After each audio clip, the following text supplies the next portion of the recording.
Bienvenue sur votre chaîne d'information Sahel Info. Si vous êtes nouveau, n'oubliez surtout pas de vous abonner pour ne plus rien manquer.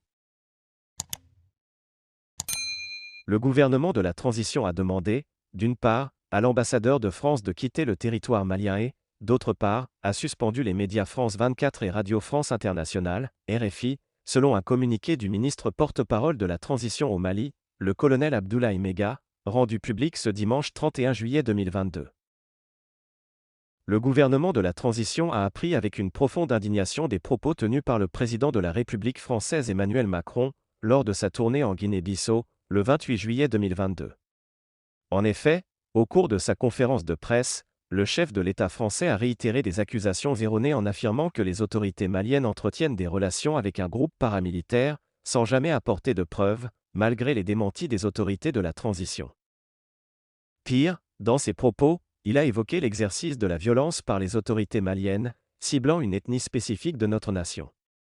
Le gouvernement de la transition condamne avec la dernière rigueur ces propos haineux et diffamatoires du président français et prend à témoin l'opinion nationale et internationale sur ces accusations graves qui sont de nature à susciter la haine ethnique et à porter atteinte au vivre ensemble, à la cohésion, ainsi qu'à l'harmonie entre les Maliens. Il est important que le président Macron se remémore constamment le rôle négatif et la responsabilité de la France dans le génocide des Tutsis au Rwanda, un événement qui attriste encore l'humanité. À ce sujet, de manière prémonitoire et après avoir décelé le dessein des autorités françaises d'entretenir la haine ethnique au Mali, le gouvernement de la transition a demandé, d'une part, à l'ambassadeur de France de quitter le territoire malien et, d'autre part, a suspendu les médias France 24 et Radio France Internationale se comportant comme la radio des Mille Collines, en République du Mali. Aussi, ces propos subversifs du président français donnent raison au gouvernement de la transition qui, à juste titre, a mis fin à la coopération en matière de défense avec la France pour ses résultats insatisfaisants dans la lutte contre le terrorisme au Mali. En outre, la France qui a toujours œuvré à la division et à la partition de notre pays est mal placée pour donner des leçons au Mali. Le gouvernement de la transition exige du président Macron d'abandonner définitivement sa posture néocoloniale, paternaliste et condescendante pour comprendre que nul ne peut aimer le Mali mieux que les Maliens eux-mêmes.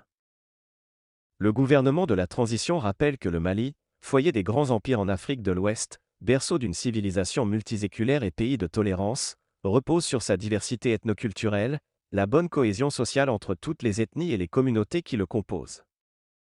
Force est de reconnaître que ces dernières années le tissu social a été dégradé, à cause des conflits communautaires qui sont instrumentalisés par des groupes terroristes et leurs sponsors étatiques étrangers. Le gouvernement de la transition rappelle que le renforcement de la cohésion sociale demeure l'un de ses objectifs prioritaires non négociables et ne ménagera aucun effort pour réussir cette mission. Il convient enfin de rappeler avec force que nos vaillantes forces de défense et de sécurité qui sont multiethniques, professionnelles, républicaines et résolument engagées, demeurent un rempart solide pour la défense de la patrie, la préservation et la protection de l'ensemble de nos concitoyens dans leur diversité ethnique et religieuse.